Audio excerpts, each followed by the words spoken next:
Hi everyone, I'm Ken. And I'm Julie. And we've gone caravanning. In tonight's episode, we want to bring you a supplement episode to our last video. We have blown the budget, number 3. So I just wanted to thank everybody. We had a lot of viewers watch that video. A lot of people commented, liked and subscribed. So thank you everybody for that. But one of the comments that came in just made me think a little bit about the video we present to you. So I'm going to read you that comment and then we're going to cover a little bit more about things. So the comment came from Janet and she said, "Your budget of $1,000 per week is scary. I'm planning to get an RV next year and travel around Australia. I only get $500 per week. I'm planning to run off grid at least 4 to 5 days per week. I'm setting my RV up that way. However, fuel costs is horrific. I'm going to tow a small SUV." So let me apologise to Jeanette and everybody else if our budget is a little bit scary. It's not meant to be scary. It's meant to be helpful. And so we do apologise if it is scary to some people. What we thought we'd do is we would just dive a little deeper into our numbers and show you ways where you could save if you're looking to do a budget that's say $500 a week or whatever your budget is, to help you work out what your budget is.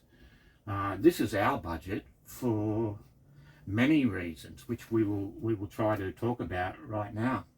So we're going to go through the numbers the same way we did before. So the first one we did last week, when we brought that budget out, is we spoke about the fuel costs. So we've been on the road for 24 weeks. The fuel costs have been $5,521, which equates to about $230 a week. Now, as Jeanette said, that may be horrific to some people. But for us, we have to be home in December. We have commitments in December. Julie's sister's flying out from England.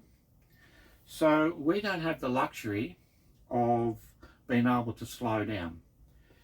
Now, if you slow down, you can save a lot of money in the fuel costs alone. We're doing those kilometres each week. There's some things you can get out of, but if you're going to do a lap around Australia, you can't get out of doing the kilometres. The only thing you can change is how fast you do them. So I think we mentioned in the last video about when we were in Broome, we stayed in Broome for 17 days. So the fuel costs while we were in Broome were way down. Yeah. We paid high site fees, which is a different category, but the fuel costs were right down. Yeah. And as we go down now, we are looking to save money, as you guys know, and we're staying in places for 9 days at a time, and 9 days at the next stop, isn't it? Yeah. Yeah. We'll be staying in Perth for 2 weeks, and we'll be looking to certainly chop those fuel costs down. So there's one, how fast you travel. If you know the time frame you've got, if you've got 2 years, then you could chop that fuel cost in half straight away. For us, we need to be home. We're doing this in 10 months. So that's what it is for us. Site fees. Well, we like to stay in caravan parks generally. Yeah. We do a bit of free camp when we're travelling from A to B. Yep. Like for a night or two, depending on the distance that we're travelling. But other than that, our cost does include site fees. So as Julie says, we mainly stay in caravan parks. We don't have the solar capacity or the inverters or that to the new systems in this van. We have one 120 watt lithium battery. That's all we have. So to stay off grid for too long is not ideal for us. We did do it for 3 or 4 days. We did it at Caravanning for 3 days. Yeah. And I guess because we do stay at sites, caravan parks, we are members of, say, the Big Four G'day parks and NRMA, and the more that you stay at those certain parks, you start gaining discounts. Yes. So you choose and look to choose parks that you're members of. Yeah. And we don't mind. When we stayed at Kalbarri recently, we paid extra because we had the park we stayed in all had ensuite sites, didn't we? They were all en suite. And for 9 nights, that was a bit of luxury, There wasn't it? was no sites that weren't en suite. So we could have stayed in town and paid less money. Yeah. I don't think it was less actually. In town? Because I think we got the G'day Park deal. Yeah. But there are, what I'm saying is there are options. We could find cheaper alternatives to stay if we wanted to. Yeah. Whether that be when we go into showgrounds or farm stays, there are cheaper alternatives. Yeah. We just choose to mainly stay in caravan parks. Yeah. So there is a lot of money to be saved there, and it really depends on how you want to travel and what you want. If it's hot, Julie's not much good in the hot temperatures, so if it's hot, I need a bit of aircon. We want the air conditioning. We're not carrying a generator. We don't have the inverters to run it, so therefore we stay in a caravan park. All right, so there is lots to be saved in the site fees. Our site fees were $7,000 so far. I'm sure you can. Is it the other thing about we don't do nothing well. So if we was parked in a roadside camp for 3 or 4 days, we wouldn't know what to do. We'd be bored out of our brains. We're not readers. I have read in the pub, been a reader at times in my life, but at the moment we're not readers. We're not painters. We have no great hobbies.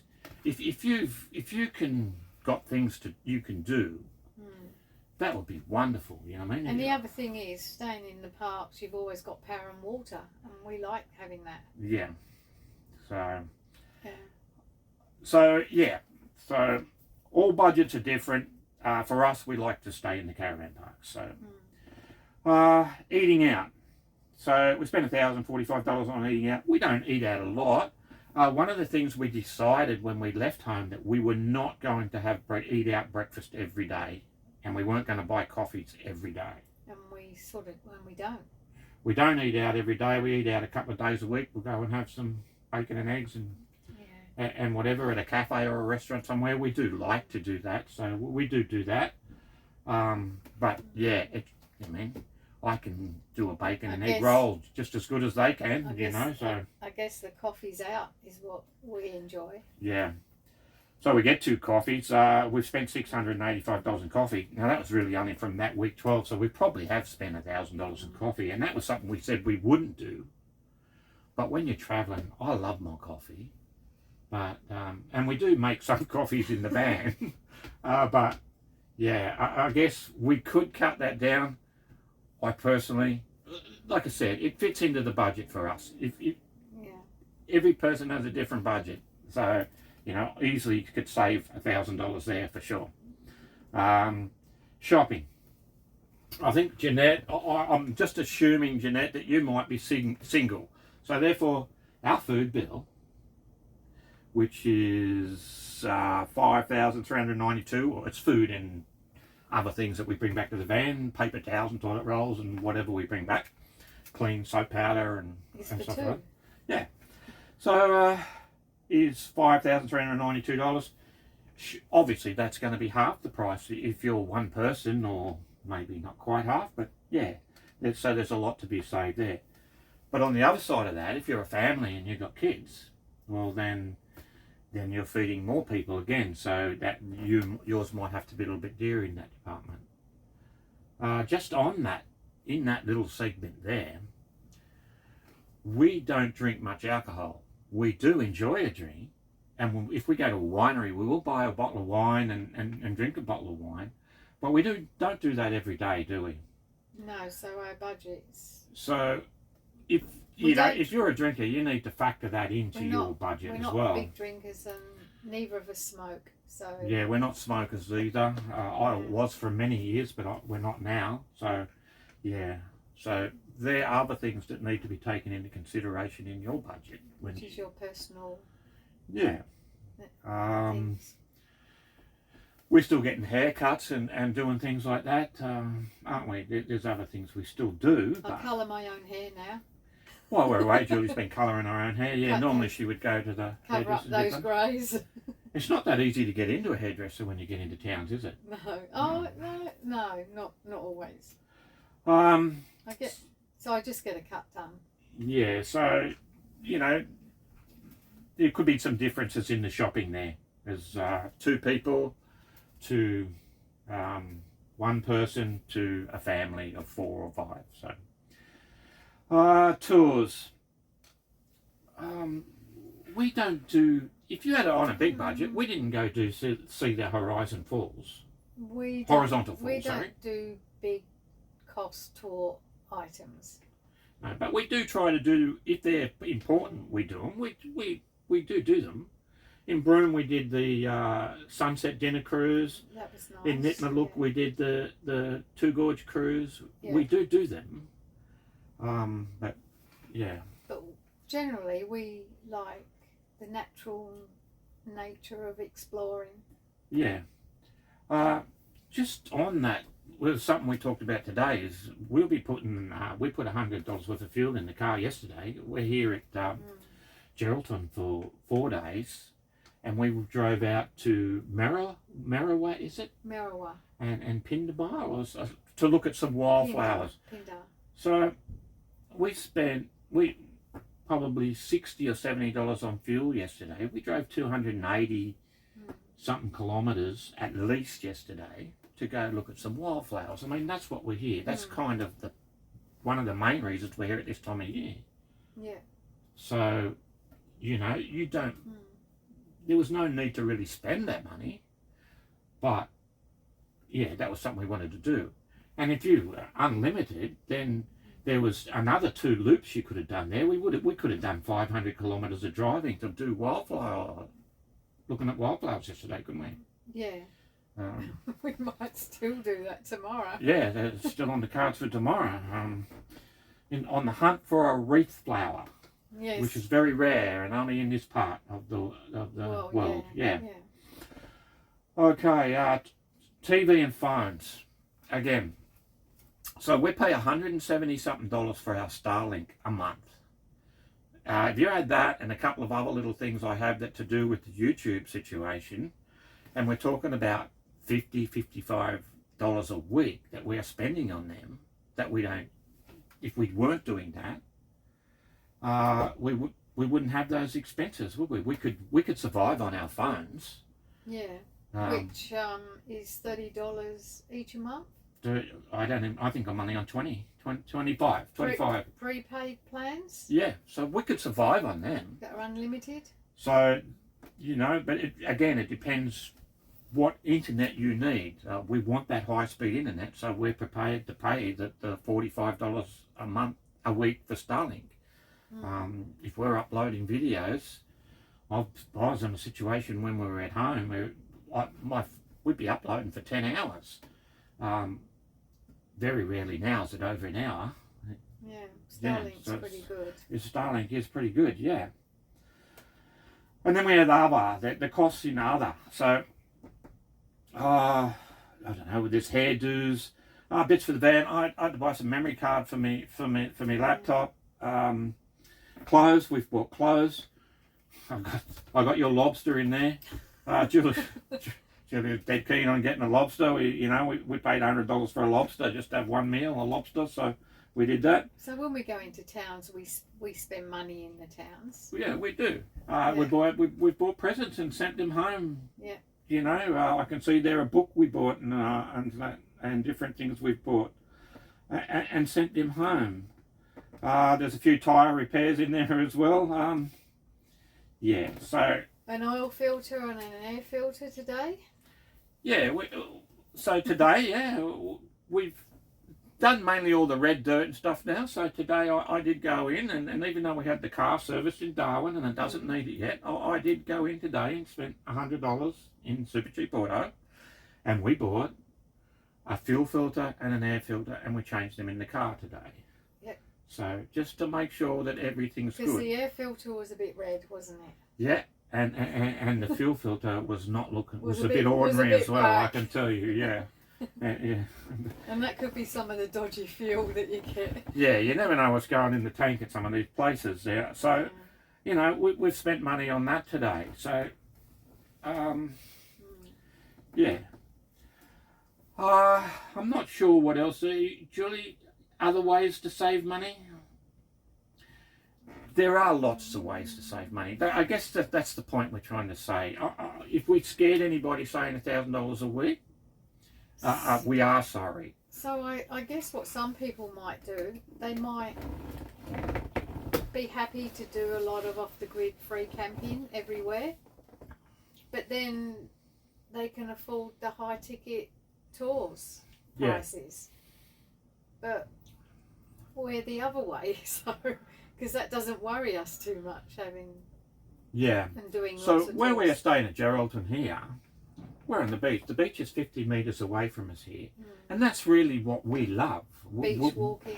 We love beach walking and Whale hiking watching. and whale watching and going for a swim and stuff like that.